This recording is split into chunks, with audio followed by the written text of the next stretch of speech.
নমস্কার বন্ধুরা, আমার নতুন একটা রেসিপিতে আবার সবাইকে স্বাগত জানাই। আজকে তৈরি করে দেখাবো পনিরের দুর্দান্ত স্বাদের একটি রেসিপি, যেটা বানাতে কিন্তু মাত্র 10 মিনিট সময় লাগবে আর দেখতে যতটা লোভনীয় ততটাই টেস্টি। এই রেসিপিটা ভাত, রুটি, পরোটা যে কোনো কিছুর সঙ্গে কিন্তু খেতে পারবেন। আর একের মধ্যে পেয়ে যাবেন দুই রকমের স্বাদ, যেমন ছানার ডালনা, তার সাথে কিন্তু পনিরের স্বাদ। তো চলুন বন্ধুরা, দেখে নেওয়া যাক আজকের রেসিপি। আশা করছি আজকের এই রেসিপিটি আপনাদের কাছে ভীষণ ভালো লাগবে। রেসিপি শুরু করার আগে ছোট্ট একটা অনুরোধ রইল, রেসিপি দেখে যদি ভালো লাগে, নতুন বন্ধুরা কেউ এসে থাকলে চ্যানেলটিকে সাবস্ক্রাইব করে নেবেন আর একটা প্লিজ লাইক করবেন। তো চলুন শুরু করি আজকের রেসিপি। আজকের এই পনির রেসিপি তৈরি করার জন্য আমি এখানে নিয়েছি 250 গ্রাম মতো পনির। আর পনিরটাকে দেখুন এইভাবে ছোট্ট করে কেটে নিয়েছি। এখানে আপনারা সাইজটাকে একটু বড় মাপেরও করে কাটতে পারবেন। তো দেখুন, তার জন্য আমি এখানে একটা কড়াই বসিয়ে দিয়েছি। কড়াইটা একটু গরম হয়ে গেলে এর মধ্যে 2 টেবিল স্পুন মতো সর্ষের তেল দিয়ে দিচ্ছি। আপনারা যদি চান সাদা তেলেও করতে পারেন। সর্ষের তেলের মধ্যেই দিয়ে দিচ্ছি সামান্য একটুখানি লবণ আর সামান্য একটুখানি হলুদ গুঁড়ো। তেলটা খুব ভালো মতো গরম হয়ে গেলে আমি এর মধ্যে পনিরের টুকরোগুলো দিয়ে ভালো করে ভেজে নেব। পনির ভাজার সময় শুধু খেয়াল রাখতে হবে পনিরটা যেন বাইরে থেকে একদমই লালচে বা পুড়ে না যায়, একদমই কিন্তু হালকা করে ভাজতে হবে। তো দেখুন বন্ধুরা, সমস্ত পনিরের টুকরো এর মধ্যে দিয়ে দেওয়ার পর হালকা হাতে একটু নাড়াচাড়া করে দিচ্ছি। এই সময় আমরা মশলা তৈরি করে নেব। পনিরটা এদিকে ভাজা হতে থাক। আর মশলাটা কিন্তু খুবই সামান্য মশলা, একদমই অল্প উপকরণে কিন্তু এই রেসিপিটা দুর্দান্ত হবে। তো চলুন দেখে নিই কী মশলা তৈরি করছি। তার জন্য একটা মিক্সির জার নিয়ে নিচ্ছি। দিয়ে দিচ্ছি একটা বড় সাইজের টমেটো কুচি, এখানে ছোট্ট করে একটু কেটে এর মধ্যে দিয়ে দিলাম। দিয়ে দিচ্ছি 1 ইঞ্চি মতো টুকরো করে কেটে নেওয়া আদা আর 6 থেকে 7টা মতো রসুনের কোয়া। এখানে রসুনটা যারা একদমই পছন্দ করেন না স্কিপ করে দিতে পারেন। দিয়ে দিচ্ছি 7 থেকে 8টা মতো কাজু বাদাম আর তার সাথে দিয়ে দিচ্ছি 6টা মতো কাঁচা লঙ্কা, মানে পাকা লঙ্কাটাই আমি এখানে দিয়েছি কালারের জন্য। এখানে আমি কোনো রকম কাশ্মীরি রেড চিলি পাউডার বা লাল লঙ্কার গুঁড়ো ব্যবহার করব না, তাই এখানে কাঁচা লঙ্কাটার লাল কালারটা দিয়ে দিলাম। এখন এই মশলাটাকে ভালো মতো আমি পেস্ট করে নিয়েছি। যেহেতু এর মধ্যে টমেটো দেওয়া ছিল, কোনো রকম জল লাগেনি, খুব সুন্দর কিন্তু মশলাটা রেডি হয়ে গেছে। মশলা এদিকে রেসিপির জন্য রেডি আর আমাদের এদিকে পনিরটাও কিন্তু ভাজা হয়ে এসছে।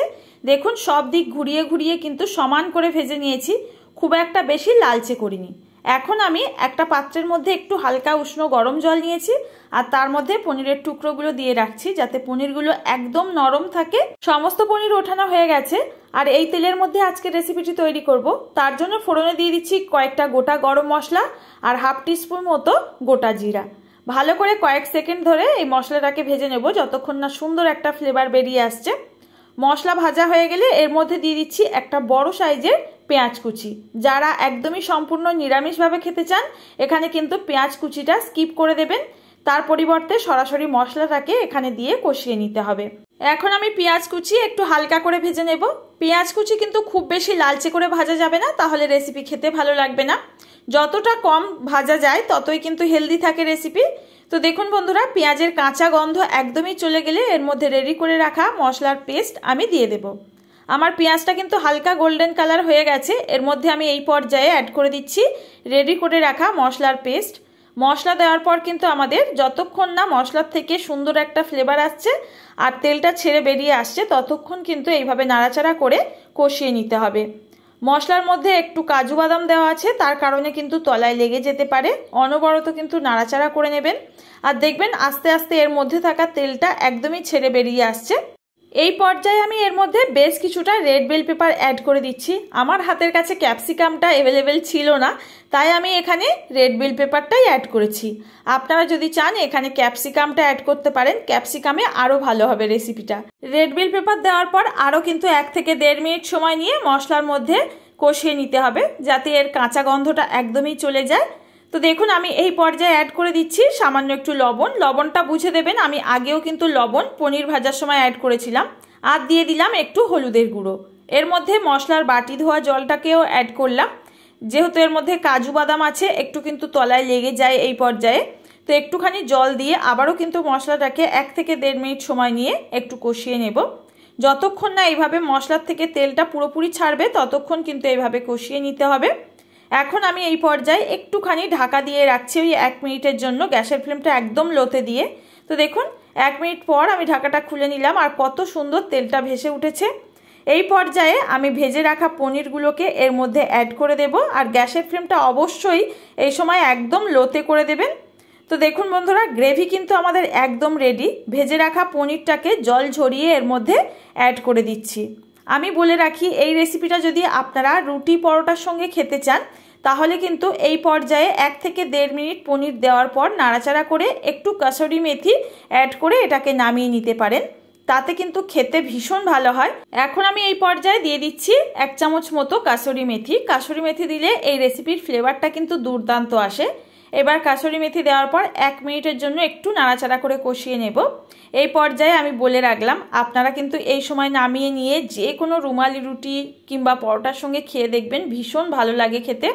আমি কিন্তু এটা ভাত রুটি দুটোর সঙ্গে খাওয়ার জন্য বানাচ্ছি, তাই 1 থেকে 1.5 চামচ মতো একটুখানি জল অ্যাড করছি। খুব বেশি কিন্তু দেব না, যাতে গ্রেভিটা একটুখানি হয়, তার জন্যই এইটুকু জল দিলাম। আবারও কিন্তু 1 থেকে 1.5 মিনিট এইভাবে একটুখানি ফুটিয়ে নেব। দেখবেন সুন্দর একটা তেল ছেড়ে এসছে আর রেসিপিটি কিন্তু একদম রেডি। এটা কিন্তু ভাত রুটি পরোটা যে কোনো কিছুর সঙ্গে এইভাবে খেতে পারবেন। আর দেখুন, একদমই কিন্তু দেখে মনে হচ্ছে ছানার ডাল না, আবার এদিকে পনিরও আছে। খেতে কিন্তু ভীষণ ভালো হয়েছিল। আপনারাও এইভাবে বানিয়ে একবার দেখতে পারেন। আশা করছি রেসিপিটা আপনাদের কাছেও ভীষণ ভালো লাগবে। বন্ধুরা, রেসিপিটি আজকে যদি ভালো লেগে থাকে প্লিজ অনুরোধ রইল একটা লাইক দেওয়ার জন্য আর ফ্রেন্ড ও ফ্যামিলির কাছে রেসিপিটি শেয়ার করার জন্য। আপনারা যদি ফেসবুক পেজ থেকে রেসিপিটি দেখে থাকেন পেজটিকে ফলো করে নিতে পারেন। আর এই রকম রেসিপি পাওয়ার জন্য চ্যানেলটিকে সাবস্ক্রাইব করে অবশ্যই পাশে থাকা নোটিফিকেশান বেলের অল অপশানটা ক্লিক করে নেবেন। সবার আগে এরকম সহজ ঘরোয়া রান্নার রেসিপির নোটিফিকেশান আপনাদের কাছে পৌঁছে যাবে। আর দেখুন কতটা লোভনীয় হয়েছে এই রেসিপিটা। ভাত রুটি যে কোনো কিছুর সঙ্গে পরিবেশন করুন, নিমিষেই পাত ফাঁকা করে দেবে। আজ তাহলে বন্ধুরা এই পর্যন্ত। দেখা হবে নতুন কোনো রেসিপির সঙ্গে। ততক্ষণ সবাই ভালো থাকবেন, সুস্থ থাকবেন। ধন্যবাদ।